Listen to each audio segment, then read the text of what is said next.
welcome to our living room. This is from the Disney couch, and tonight you get to join us for... Meet the Robinsons.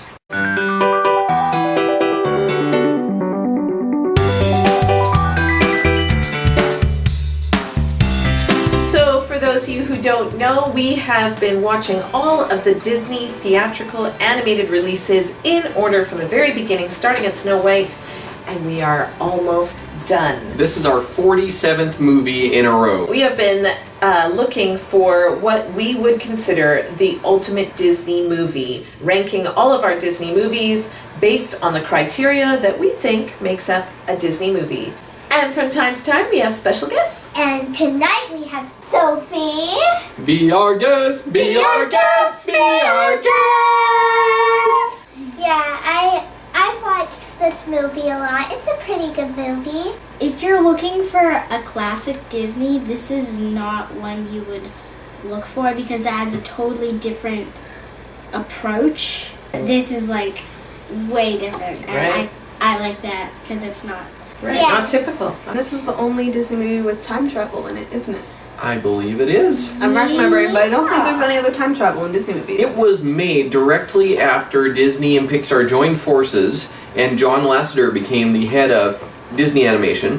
One of the first things that John Lasseter did, beside canceling all the direct-to-DVD sequels, was, thanks John, it was to revamp Meet the Robinsons. So he watched some test screenings of it and decided the villain wasn't scary enough and it didn't have enough of that stuff. And so about 60% of the movie got reworked under John Lasseter's direction, and I think they came up with a pretty good product. It's a weird movie, but it's fun. I'm looking forward to it. All right, well, without further ado, let's watch.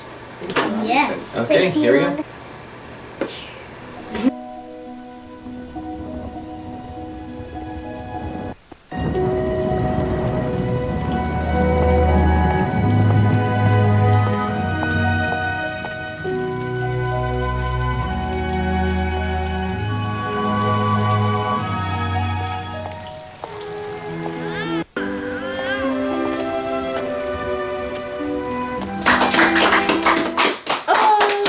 Such a heartwarming and zany movie. Yeah, It is. It's a good description. But that part at the end, it just gets me every time.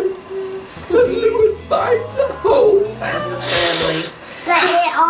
But I never noticed this, and it blew my mind.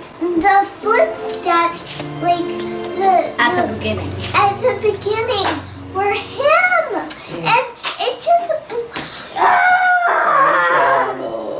Okay. Like I've seen it before, but every single time it's just so unexpected. That's good. There's so many weird, unexpected things that happen in it. Yeah. This goes a million different directions. But somehow they managed to make it all make sense. I loved all the characters. It was a challenge for me to decide who I would want to draw. Look at that segue. Nice Yeah. segue. Excellent. Excellent. Did you just say excellent because I said excellent? No. Excellent. Excellent. I was really ambitious in my shading, so I didn't quite get to finish it. So, follow my Instagram, Doodles for Boredom, to see the finished product. So Meet the Robinsons was mildly successful in the box office. They made back what they invested in it, but not by much. So it wasn't huge. It wasn't a blockbuster, No. and it's kind of still in the in-between times between the Renaissance and the re-Renaissance, or whatever you want to call it. It's very different from your typical Disney movie, as Sophie pointed out at the beginning. So let's see how it scores on our Ultimate Disney scoreboard. To the chart! Book intro. No. No? Straight to the movie title. Yeah. Excellent. So no book opening. No book opening. Although this was based on a book. It was based on the book A Day with Wilbur Robinson. I'm gonna have to look that up. Yeah, it might be an interesting read. Likely not anything at all like the movie. Probably not. But they did put a nice nod to the author in there. The school was named Joyce Williams School, and the author of the book was William Joyce. So, a little nod there to the author. Thanks for that. Missing parents. Yes! Big plot point. Huge plot point. Lewis is an orphan, and then he decides that he's going to take matters into his own hands and find his mother. Anyone I know that is adopted usually always does a search for particularly their birth mother. And so I like that they address this. And so, you know, I love that they take like something that's like a very real longing for people to have that connection. And yet I also love how they take the theme of the movie, which is keep moving forward, and help Lewis find peace with his past and know that it's his future that he needs to be moving towards. Yeah, it's a very redemptive message. Yeah. I really like the message in this film. Big thumbs up for that one. Dad with the stash. No. I have a case to make. Oh, I have a okay. case to make. All right. Okay. When he's going through the family tree and he's like, what does Cornelius look like? Cornelius is the dad, and they use a photo of Tom Selleck, who has a stash. Because he's the voice. Yes. He's very famous for having his mustache. That's as good as we're gonna get because Yeah. Cornelius didn't have a mustache. Grandpa didn't have a stash, right? Generally, the appearance of a voice actor isn't going to affect our points, but That's in true. this case, I think it could. Well- Yeah, let's give it half a point. Yeah, so we'll give it half a mark because of Tom Selleck. Yeah. If it was anyone else's mustache, it wouldn't be so easy, but you know, it's Tom, so there you go. Talking animals, Yes. Frogs. Yep. singing animals, Frogs. animals who steal a dude's teeth. Yes. Never really satisfactorily explained how frogs can go from singing to intelligent conversation in their own little society. And acting like the mafia. Yeah, but still, those frogs were awesome and so smartly dressed. Wait. And the T-Rex talk too, right? Yes. Oh yeah. Yeah, they're distinctively.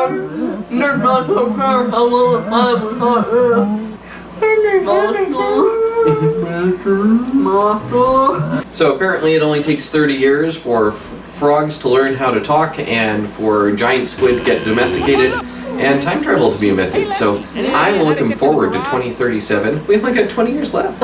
Yay. Unlikely partnership. Yes. So Wilbur needs Lewis to fix the time machine so they can continue to chase Bowler Hat Guy. And Lewis only agrees to do it if Wilbur will take him back to see his mom. And he doesn't like Wilbur. He No. thinks Wilbur is bossy and annoying. Until they're forced to work together by their circumstance. And they become friends. I never thought my dad could be my best friend. Yeah, that was really sweet. I wasn't getting the vibe of, oh, I hate that I'm stuck with you, that I usually get from unlikely partnerships. Right. You know, they were bickering because they're preteen boys. I think it's only like half an unlikely. Well, let's take a vote. Unlikely partnership, couch vote 3, 2, 1. All right, we've got 2 half marks and 3 thumbs up to a full mark for unlikely partnership on Meet the Robinsons. Hidden Mickey. Oh, Yes. so many. There's like I mean, it's a really circular architecture throughout this movie. We've got circles in the lawn. We've got the topiary in front of the Robinsons' house. Gaston's stopwatch. Lynn found some Mickey in a tree. And in Todayland, there is the Insta building coming up. You pause it for 1 second, and there's some perfect Mickeys on the ground. And also, you said there was like Easter egg with Walt Disney in it? I heard that there was a picture of Walt Disney hanging somewhere in the orphanage, but we didn't spot it in the movie. So if you spotted it, please put it in the comments. We want to see that. Alcohol. Wow. I think so. The frogs. Yeah, the frogs had their Oh. bar, but they weren't drinking. exactly, yeah. Frankie ordered a dragonfly on the rocks, and then he went to the vending machine and it was full of flies. Yeah. So they weren't actually drinking anything, they were eating insects. That's a good buzz. Sorry, no alcohol in Meet the Robinsons. Witchy villain. No. No. Just pure science. meddles with science. There's no Badly. magic. Yeah. Yeah, so nothing here. Ugly villain. Yes. I think they really milked that on purpose. They're like, let's make this like a stereotypical ugly villain. I'm disgusting, but one learns to love it. And give him the longest nose in the world. Although it's interesting because you think that Goob is the villain, but truly he's a henchman. Yeah. Like Doris is the villain, and she's not really ugly, she's just a robotic hat. I think Bowler Hat Guy, he spends enough of the movie as the villain before Yeah, you really absolutely. realize what's going on. That's Yeah. Very what well you can done. He got manipulated, but because of like the anger and bitterness and unforgiveness in his heart, that allowed him to want to be, get revenge against Lewis. Yeah, that sounds so and- biblical. do. Yeah. And I really liked the plot twist. Like, you think that Goob and Doris are just like sidekicks, but then they're like really important to the plot. But I think Bowler Hat Guy is one of my favorite villains. Yeah. He's so much fun because he's so extreme. Yes. And, just like, he's dopey, but he's still evil. I know, I will turn him into a duck. Yes, it's so evil. He is a great villain, a lot of fun, and I really like that he gets redeemed at the end. And they do a great job with telling the story because at the beginning you are totally afraid of the guy, and at the end you're totally on his side. But he was definitely ugly. Oh yeah, that's true. Death by falling. No, nobody died. Thanks to time travel. Yeah, it's true. Really, the worst fate anyone suffered was being mind controlled by a bowler hat. Yeah. Well, unless you count when Wilbur is pouncing on Goob right at the end. And we freeze framed that one and did it step by step. And he's got one hand on his huge long nose, yanking it up like this, and the other hand on his lips that are out like this. It is amazing. Yeah, it's so funny. Hit song. I enjoyed the music in this. Yeah, that's the Closing sticks credit out. song. These small Yeah, it wasn't a song sung by anyone, but it was part of the movie. And These Small Hours made it to number 5 on the adult contemporary Billboard list, and it cracked the top 20 in Australia and Canada. So I think that's close enough to a hit song that I think we can count it for this one. Romantic duet. No, There was no romance. no, there was. There was like Sorry. There was 2 very minor romances. Number 1, there was the wacky scientist lady. I mean, she's already married to her husband, Bud. Honestly, goals. Go ahead. She's got that great scene with the caffeine patch. She pulled up her sleeve, and all the caffeine patch stickers, they look exactly like the little things that you get on the side of McCafe coffees. So if she goes into McDonald's, she's good for a free one. Yeah. She doesn't need one. Right at the very end, Lewis realizes that the little girl with the frogs is actually going to be his future wife. And so he somehow gets on her good side by She's saying, like, "You're right." Really?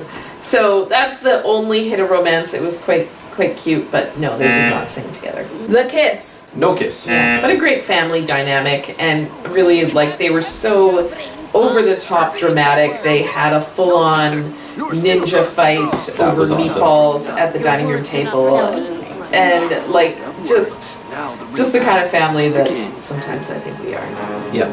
So the moral of the story is, no matter how weird your family is, family's still good. Yes, family is good. Resurrection.